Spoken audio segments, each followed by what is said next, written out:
But before Eve, before the serpent, before the fall, there was Lilith, erased from sacred texts, demonized by tradition, feared by angels, and by God himself. Lilith is not just a myth.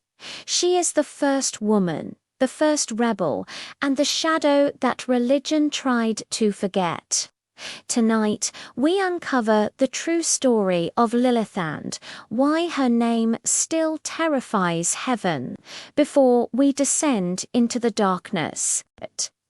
If you crave forbidden legends, ancient vampires, lost gods, and the truths hidden between myth and blood, subscribe to More Vampires. Here, we don't tell safe stories. We tell the ones that were buried for a reason. Now, let's return to Lilith. According to ancient Jewish texts, especially the alphabet of Ben Sera, Lilith was created before Eve at the same time as Adam, not from his rib, not beneath him, but equal. She was forged from the same dust, given the same divine spark. In the beginning, Eden was meant for two equals, but Adam saw it differently. He demanded dominance. He believed his will was an extension of God's. When Adam said, "You will lie beneath me," he wasn't just talking about a physical act. He was demanding her submission in spirit, in thought, and in being. Lilith refused. Her defiance wasn't just a no. It was a radical act of self-possession. To escape his control, she uttered the unspeakable, ineffable name of God, a name so holy, so powerful, it shattered divine authority itself. With that forbidden word, she was granted wings and flew from the garden. She left Eden. She was not expelled. She was not punished. She walked away. That single act of leaving made her the first being in creation to defy divine order, to choose her own path over a preordained paradise. Freedom came at a terrible cost.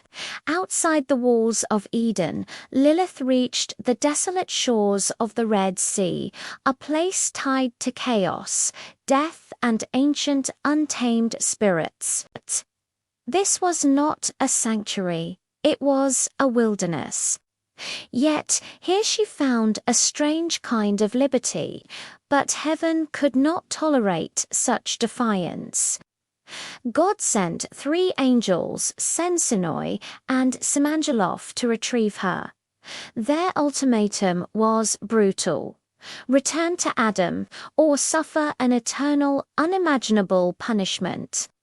100 of her children would die every single day for eternity. Think about that choice. Return to a life of submission, or watch your offspring perish day after day. The angels expected her to break. They expected tears, begging, surrender. But Lilith refused again.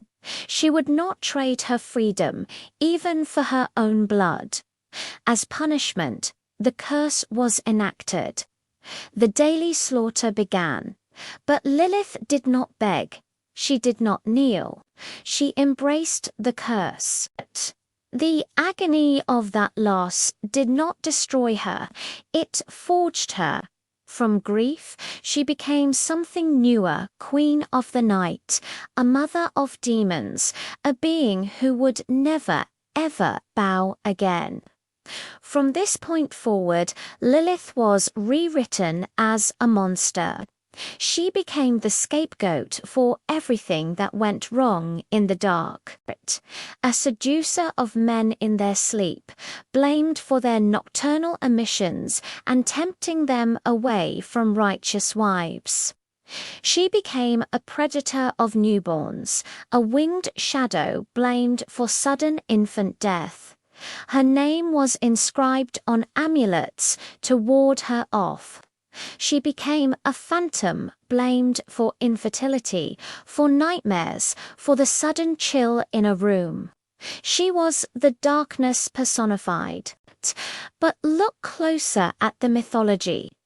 Lilith does not hunt randomly. She targets the vulnerable, the unprotected, the unwanted, the forgotten children. She is drawn to the lonely, the outcast. In some traditions, she drinks blood to sustain herself, a nourishment taken from life to fight off the death imposed upon her.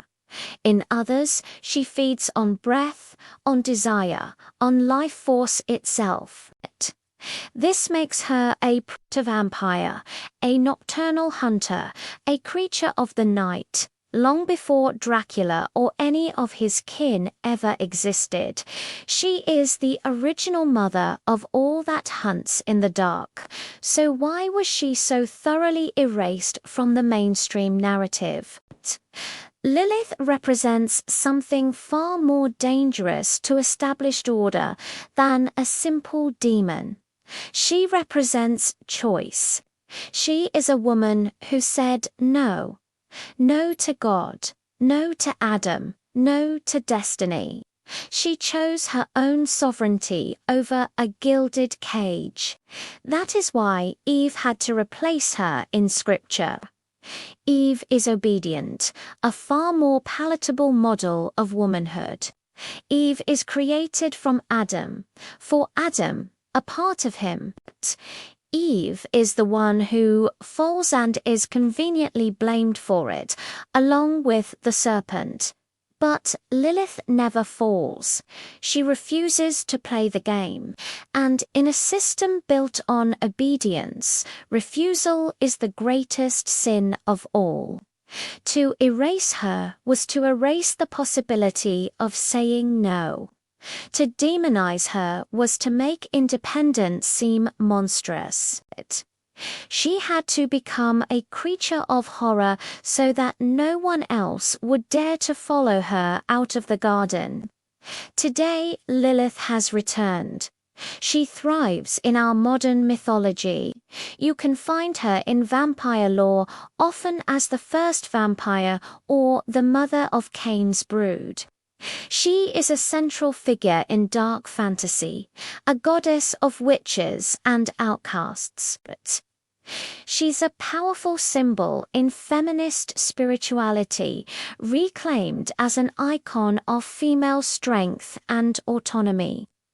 In occult symbolism, she represents the hidden, the shadow self, the dangerous, untamed feminine power.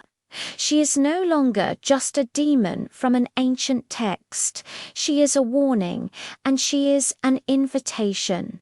An invitation to question the stories you've been told. Lilith was not evil because she chose darkness. She was labeled evil because she chose herself, and that is why heaven still fears her. Welcome to more vampires.